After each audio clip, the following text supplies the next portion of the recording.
In a world full of turmoil, despair, and darkness, you need to carry the light. Season 3 of the Get Attitude podcast is where we will ignite your mind, your heart, and your attitude. And welcome to The Gap. My name is Glennbill. I am your host of the Get Attitude podcast. We are in Season 3. Our theme is Carrying the Light. And today's guest, I attended something called Hobnob in downtown Indianapolis. I saw this guy get onto the elevator. I'm like, this dude has some light in him. And I knew when we met, we ended up meeting later in the meeting, as oftentimes happens when people's energies synchronize. And I said, man, hey, I got this podcast. We started talking, and I am just so excited to have you learn and understand and get inside the heart and mind of this guest. Our guest is an award-winning Fortune 100 bred entrepreneur, innovation pioneer, philanthropist, and speaker. His name is Shelton Mercer. He has founded, led, and exited venture-backed companies in tech, media, impact, and sports, as well as entertainment. In addition to Virtuous Innovation, that's one of his companies, Shelton is the founder and chairman of the Mercer Advisory Group and Mercer Innovation, and creator of MIOS, the Mercer Innovation Outcomes System, which merges innovation, invention, incubation, collaboration, and commercialization. MIOS has propelled entrepreneurial enterprise ecosystems to new heights by creating and empowering multiple innovation districts, hubs, and ecosystems worldwide. He is bringing the light to all sorts of communities, all sorts of states, all sorts of counties. Ladies and gentlemen, it's time to talk to the one and only Shelton Mercer III. Shelton, welcome to the Get Attitude podcast. Hey, Glenn, so good to see you, my friend. Thank you so much. I appreciate you being here. Let's just jump right into this thing called attitude. I'd love to know, you obviously have an expansive outreach to a lot of different people. When you think of attitude, I'd love to know, how do you define attitude? What's the type of attitude you look for in the people that you ultimately employ or help? And who was your original attitude coach? Wow. You know, attitude is a state of being. And what I've always learned, I use a life motto, if you will, which is live on purpose. And so for whether it's some of those pieces you read off of the bio there around innovation and inspiration, for me, it's about purpose. It's knowing who you are. It's learning and embracing what your values and ethos is, and then living that out. And so my life is all about purpose. It is about, I know early on, I was taught by my dad, who was my original attitude coach. Cool. Who has been in my life since I came out of the womb. I share his name as the third, and I saw that guy get up and go to work for 12, 14 hours to make sure he could send my sisters and I to good schools and put us in a good home, and sacrifice and give and serve the community and serve his family. And so when we go about purpose, he had a purpose that was to raise 3 amazing children, provide legacy. And so as I go into everything I do, whether it's in building companies or traveling the world and trying to empower communities, it's all about, this is part of the purpose. And so everything that I'm doing is connected to not just my destiny, but literally the air that I breathe, the beats of the heart. Had a great mentor as well, Carson Pugh, who said to me that if you would turn that motto into a true lifestyle, your life will be amazing. And so do everything you do it on purpose. And so what is your motto and what is your purpose? Yeah. So that's again, that live on purpose becomes something that I've embraced. And that becomes, for me, it's about uniting the various disparate ways of the world.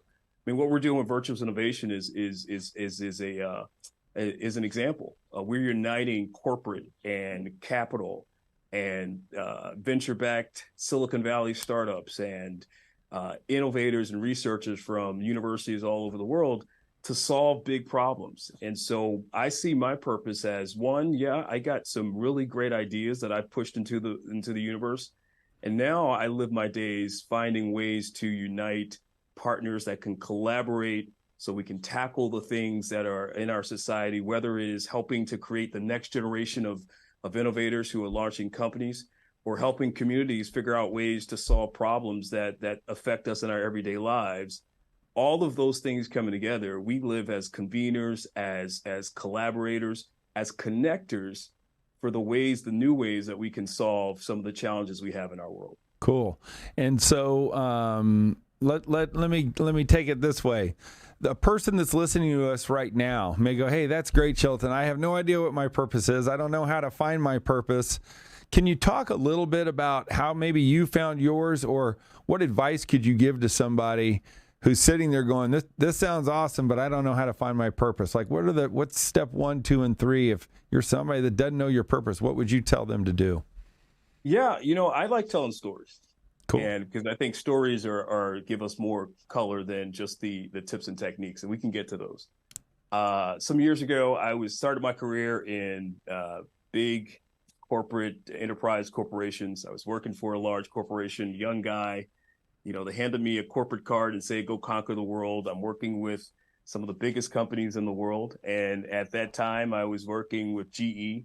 At Lucent Technologies, I was there working on these massive, multi-continent, hundreds of thousands of people impacted by these millions and tens of millions of dollars being spent.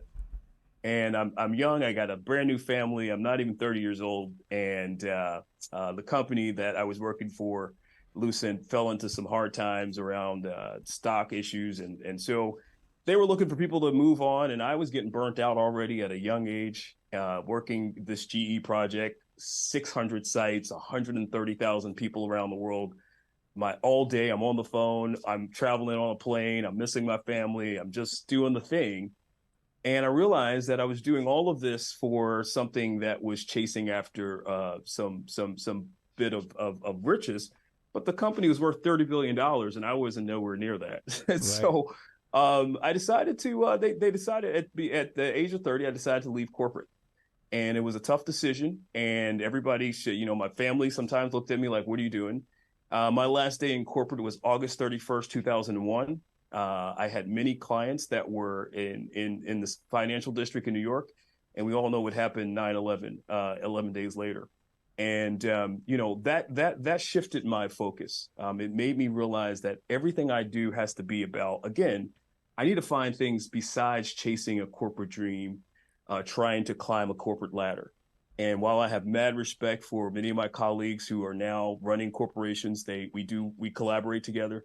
I decided that I was going to do things that were more fulfilling and had more of a purpose to them than just that bottom line of reaching a great Wall Street report. And so sometimes it's those moments, right, that shake us. And certainly I was moved. I had friends that were lost in the towers, the tragedy. I had colleagues that were affected, and we all lived through that time. What I decided to do was take a year off of work, be with my family, learn how to be a dad, learn how to be involved in just a day-to-day life and not traveling the world every week. And it shifted my perspective that everything I was going to do from there would be something that I would own and that I would be able to steward as a person that was giving back to the world. And so it's not always about the tips and techniques, but sometimes it's about paying attention to the moments that shake our lives and it can help us realize that there's a different course we can take.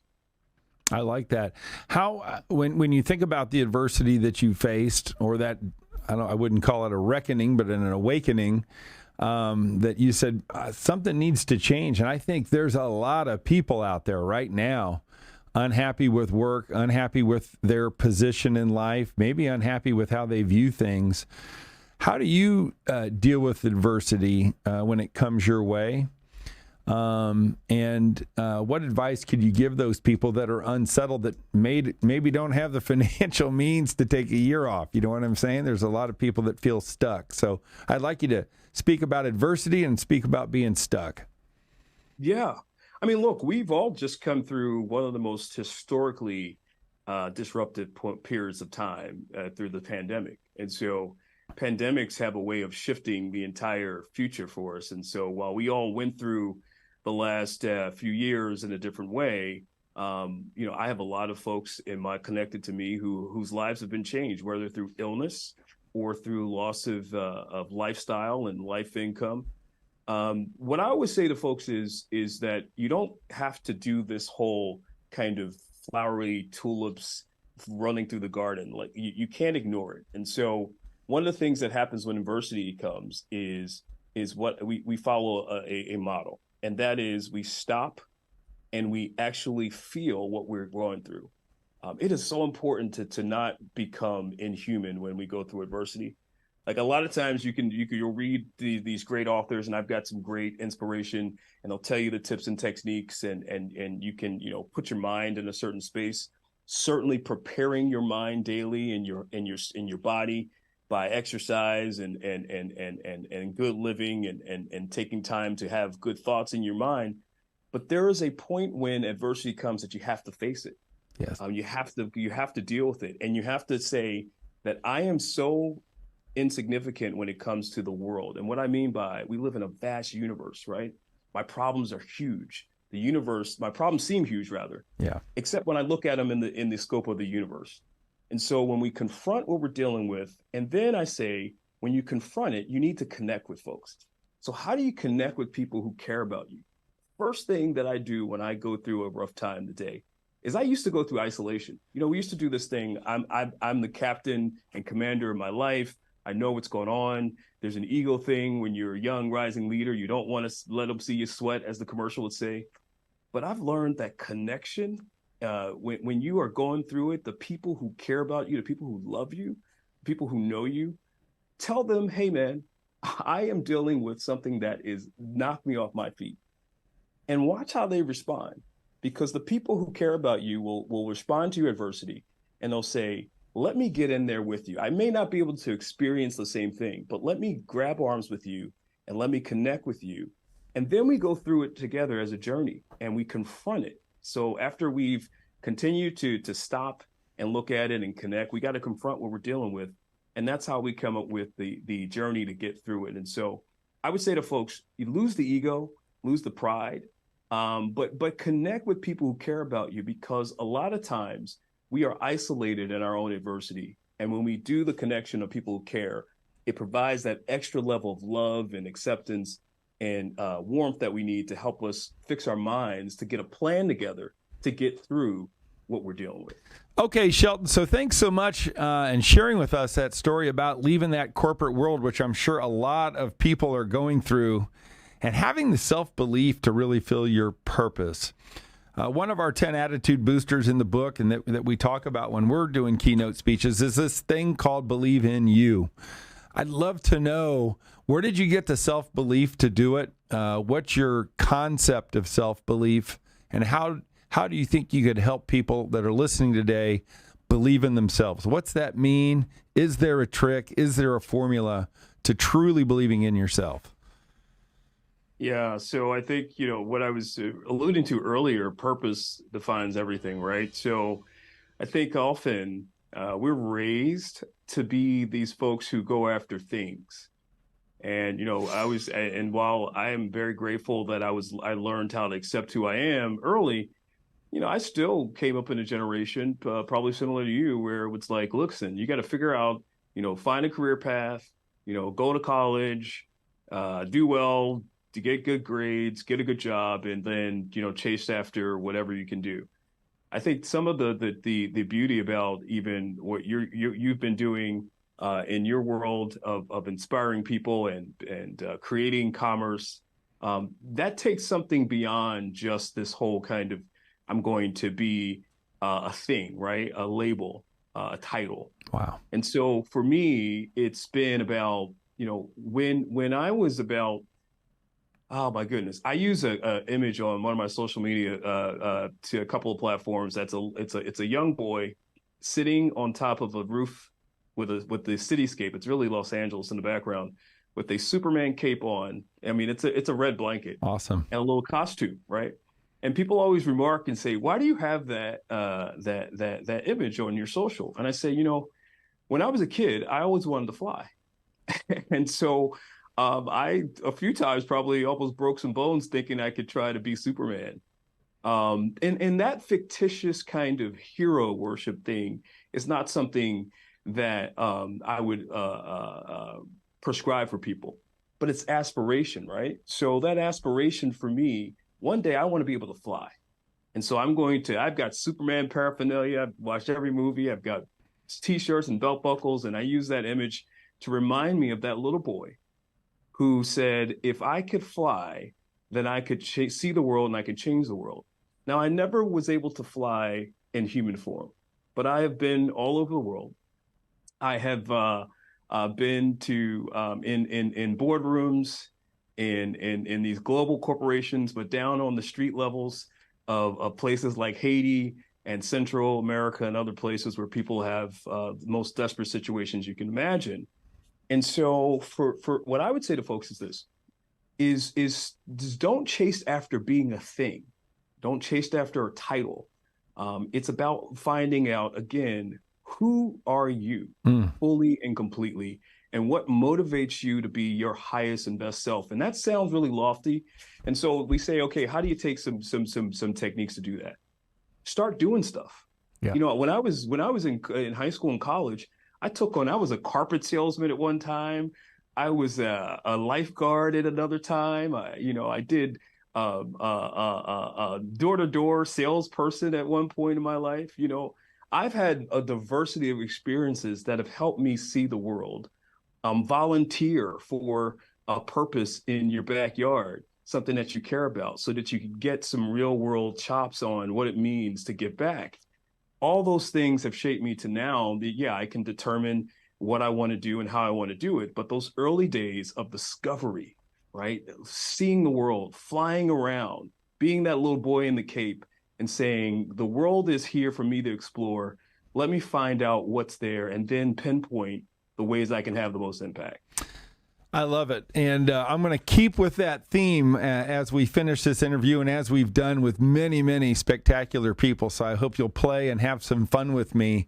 I know you're truly doing some unbelievable things in the real estate development side of things and in the corporate development side of things. Just real quick, if people want to look you up, if people want to follow you, if people want to get in touch with you, what's the best way for them to get around you or to see what you're doing on social?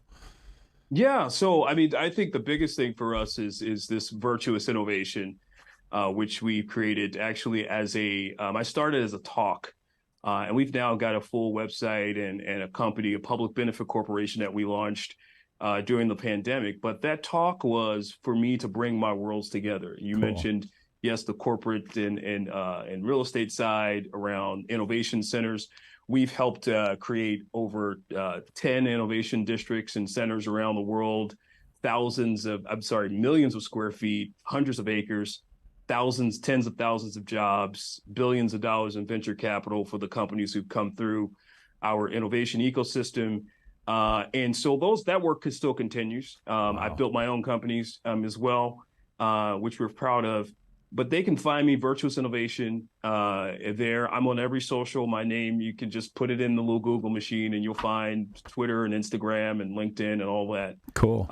We're very proud of what we've been able to push forward. And we always want to connect with new people because I'm always looking for who are the next generation of virtuous innovators in the world there. Awesome. And my wonderful, wonderful producer got on that site, and whether you saw it or not, for those of you who are watching us, which we are on Spotify and video and YouTube, you will see some of the beautiful work that Shelton has done. So the point of this podcast is to help people bridge the gap from where they are to where they want to be, to help bridge the gap from who they are to who they want to become. And one of the exercises that we do with our guests is this thing called Knowledge Through the Decades. And we want to walk through your life with you and ask you at each decade, what was the attitude lesson you learned? And so many times as we walk our esteemed guests through, we find our listeners walking right through with you. So if it's okay, are you up to playing? Can I ask you some questions? Let's do it, man. All right. I'm so ready. so you probably don't remember being born, but when you think about either the birth of your kids or coming into this world as a baby, what do you feel the attitude lesson is in birth? Wow. So thankfully, my mother reminds me that I was born on a snowy day in March every year, my birthday. So what I do remember is joy, right? Nice. The fact that she is every year, it is without fail, the minute that I was born, my mother sends me a text or calls me and says, on this day, X amount of years ago, I'm not going to age myself, but X amount of years ago on a snowy day in March, you came into the world. Nice. And so that has shaped me. And then my relationship with my kids they're my number one relationship. Noel and TJ are my greatest startups, I tell everybody. Awesome. And seeing them come into the world helped me share that joy of what it means to have children enter into the world and be blessed by their lives. My children are my greatest startups. Let's make sure that we put that in the meme for this. That is so beautiful and so cool. I want you now to tell us about, you turned 10, right? The great Shelton turns 10. I'd love to know if you remember. That puts you right around 3rd or 4th grade. I'd love to know what your attitude lesson was at 10. Was it from school? Was it from the playground? Were you bullied? Were you in trouble? Who taught you an attitude lesson at 10, and what was it? So here's the fun part. I was actually in 5th grade, so I was an overachiever. Oh, wow. But there, I was that kid. However, here's a great story. So you and I met. We're both in that 6 feet and over realm now, but I was short growing up. I was a little guy, and I wanted to play basketball, and I was pretty good. And we played, and I could beat everybody, but I didn't have the height. So the coach would always, be reluctant to put me in the game because I was this little guy. So every time I could, I try to score all the points I can. I love it. But the biggest lesson I learned is that I probably got my first taste of what it meant to disrespect someone in authority and have them show me grace. Oh. I was in 5th grade. I had a teacher. I'll put Miss Harris there. She gave a lot of homework, and I hated homework. And so she would discipline us at times, and she had us, if we didn't do our assignments, we had these groups. I wrote something in my journal, in the little thing, and we had a little journal, and I forgot that, and it was an insult to her. I called her a name. It wasn't a profane name, but I was angry with her. And I think I wrote Miss Harris is a bum or something, or I don't know. And I forgot that she was checking the journals that night. And I left it in my desk for, all my work was there, but that note was there. And I couldn't understand the next day why I couldn't find my journal. And she called me to her desk and she said, I want you to read this to the entire class. Whoa. And so, it caused a ruckus, but she was so gracious to me and taught me the power of second chances, because I then became like a class leader, and I'm sitting here with you today, so something worked out. That's awesome. Yeah, I mean, the attitude of grace, certainly not practiced, certainly not honed, and certainly not front and center for a lot of people in today's world. So thank you for bringing that to our attention. That's a beautiful message. Let's go to 20. You're out of high school. Maybe you graduated from high school at 16. Maybe you're out of college at 20. But talk to me about, where were you at 20, and what was your attitude lesson at 20? So at 20, I was a college dropout and had gone through a situation where I was sitting on top of the world, had high grades, high test scores, high hopes and everything. And I partied my way out of a scholarship at University of Maryland. Oh, wow. And so, you look at, because what I like to do a lot of times, Glenn, is to say, look, all the stuff that we've accomplished is a kind of a window dressing, if you will, to all the stuff behind it. It takes a lot to get a presentation together, right? And so, while I'm very grateful, we've done very well, I've got challenges, and we went through it, and I was embarrassed and looking around like, hey, what do I do? And you know what? I was able to turn that into getting a job at the University of Pennsylvania, and then the way to finishing my degree, got whisked away to Silicon Valley and started this journey that is some of the stuff that you are showing your listeners and viewers that we've been able to accomplish. But yeah, failure at the age of 20 will shake you up really quickly. Interesting. Very interesting. I love it. There's a lot to be learned from failure. And if you ain't failing, you ain't living, as far as I know. There you go. And so we're big believers. No matter who's listening to this right now, if you're feeling like a failure, just know that every person that's on this show who has achieved, who has bridged the gap from who they are to who they wanted to become, which is what sounds like happened when you were 20, we've all failed. And so failure is just an event. It's not a person, as the great Les Brown said. And if you're listening to that, make sure you grab onto that. Let's go to 30, my friend Shelton. Tell me where you were at 30, what was going on in your life, and what was your attitude lesson at 30? Yeah, I alluded to it earlier. It was when I was 30, would have been 2001, and that was 9/11. Right. And I had left corporate, and I had two little children. I think my daughter was just about 2, and my son was 1. And so turning 30 was a pivotal point in my life. I had left a corporate career. I'm now a dad and a husband and family. And I then I was working in faith community and leaned into being a pastor at that time. And so that period of my life around 30 was really cathartic.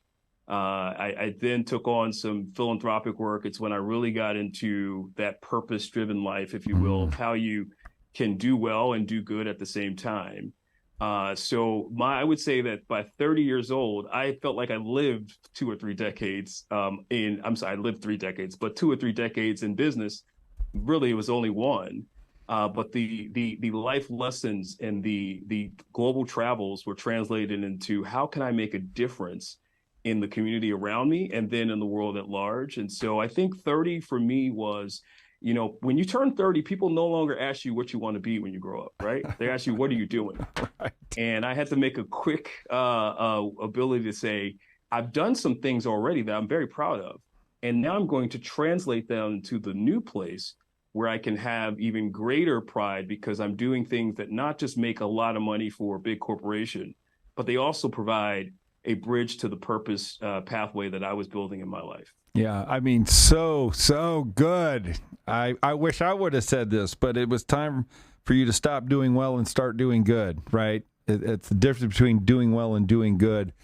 That is so huge when you can move into that to that part of your life. And as I read your biography, I mean, the philanthropic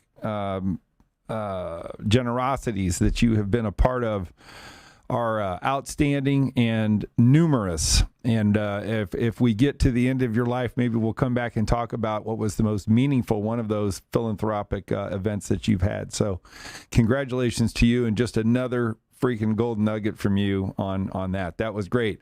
How about turning 40? Talk to me about turning 40. What was the attitude lesson then, my friend? The big 40, right? Yeah. So 40 was pivotal. 40 was when you mentioned the philanthropic stuff. So 9/11 happens 2001. Haiti earthquake happens 2010. When on my 40th birthday, wow. Actually a little after that, I invited an entire city out to help me package meals for Haiti and joined into a global philanthropic hunger relief agency that was servicing 70 countries around the world. And so again, that theme of doing well and doing good was there, but it was also when I actually was able to lean into selling my first company and seeing the fruits of the labor when you build something from the ground up and somebody says, hey, I want to offer you some money to buy that thing that you bought. And so it sold a sports trading company, media strategy company as well. And so that taste of what it means to have that success, again, do well and do good. You can do those simultaneously. And so seeing the fruits of the labor of taking a chance to leave corporate and start a journey of both philanthropy and entrepreneurship and see that intertwining come together to produce some fruit was something that's driven me my next decade, because there's more decades there, Glenn. Although I'm trying to hold on to youth for my dear life, there is another decade there. Yes. Yeah. And then let's just go there then. Let's go to 50, because I know you ain't 60, right? Hell no. Right. Hell no. Okay, so this just a hair over 50. Just a hair over 50. So tell me about, did you have a party at 50? Where were you at 50? And like, what's your attitude lesson of now? What's your attitude lesson of the present? What's your attitude lesson of 50? So here's the good thing about me. My milestone birthdays seem to be coincide with global events. I know. So I didn't turn 50 I actually turned 50 the 2021. So we're talking about, in the middle of the pandemic. I mean, it certainly wasn't the height of it, but the world was still struggling when I turned 50. Yeah. People were, I'm in the East Coast and the West Coast. We were still shut down. I know in Indiana, folks were having, living life. I've spent a lot of time out in Indy. But we were still, dealing. So I celebrated my 50th birthday, actually kind of doing some Zoom stuff with family and friends. And so you were chilling. Go ahead. I'm sorry. You were chilling. We were chilling, but you realize that the world you've got to live in the world that you're in. We still celebrate it, right? And it's still very memorable. But for me to be able to anchor that and say, okay, I know 50, we were in a pandemic. I know at 40, I was dealing with, a global catastrophe. At 30, I was dealing with my own life changes. And so I love these mileposts that you talk about, because they help me think about. And then I go back to 20 and I was, abject failure, and 10, I was a miscreant and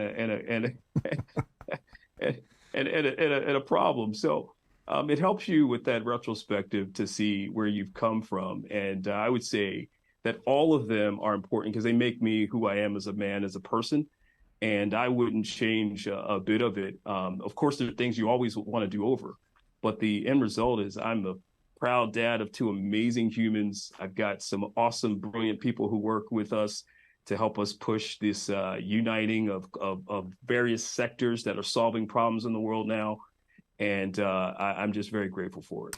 That's good. I just love and have written that down. You got to live in the world that you are in. And many times we always say, look, there's the world and there's your world. And if you ever want to change the world, you got to change your world with your attitude. We have just a few more minutes left. Could you maybe talk specifically? You can answer either one of these questions.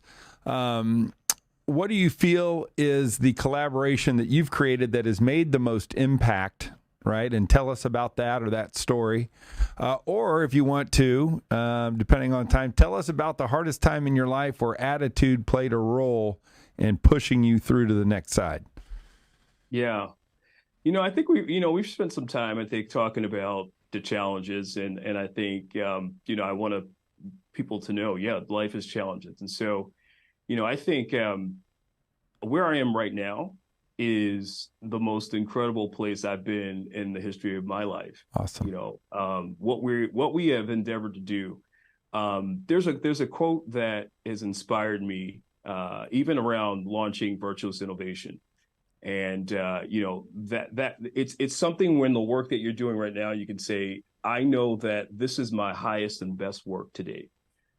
Virtuous is about, again, the worlds that I've been able to impact: corporate, venture-backed startups, tech and innovation, and academia and policy and entertainment, bringing them all together under one roof and one umbrella. Wow. With a very purposeful, meaningful way. We have collaborations now with corporations like Ford and Salesforce and others that are powering solutions for small business owners.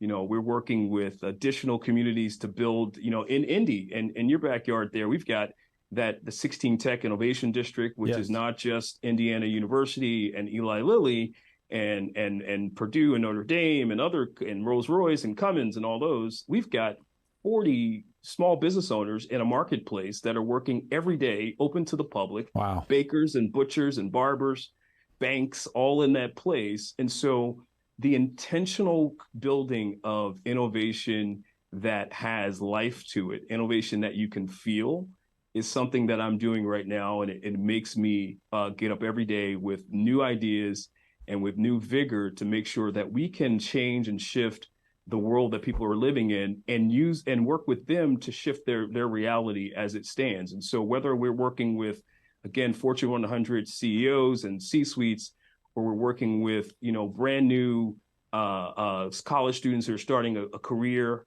and a job, or a 10-year family-owned business that's trying to get to their next level, all that stuff empowers me and excites me about what we're building. So Virtuous Innovation, man, is really about all of what we're doing. We're pushing some media stuff into the world next year with some insights and storytelling around people who are changing the world. And so I would say we are looking for Virtuous Innovator. If you think you're a Virtuous Innovator, you come and look us up and be in touch. And the places and spaces we build are incredible, but we're about connecting. We're about collaborating. We're about people. We're about uniting and making sure that collectively we can solve some of the things that are facing us as challenges in the world today. I love it. And, our big push is we are bringing back Global Attitude Awareness Day. It's a global call for everybody on one day to take a pledge about attitude and to, number one, move their body and exercise, which is an attitude booster. Number two, reach out and thank a person who has affected your attitude in your life in a positive manner. Number three, donate or volunteer on that day. And so we have attitude ambassadors in every state, or we're recruiting them. So we're so aligned in this, and I just knew when you just said that, I'm like, my God, we're kind of doing the same thing. I think you're doing it on a much bigger scale. When I look at 16 Tech Innovation District, ladies and gentlemen, this is the culmination of what this man does. So, Shelton Mercer, you've been awesome. You've really given us some great nuggets to take to help those people bridge the gap in their life. We always like to give you an opportunity to act as if you're king or president or whatever you want to be.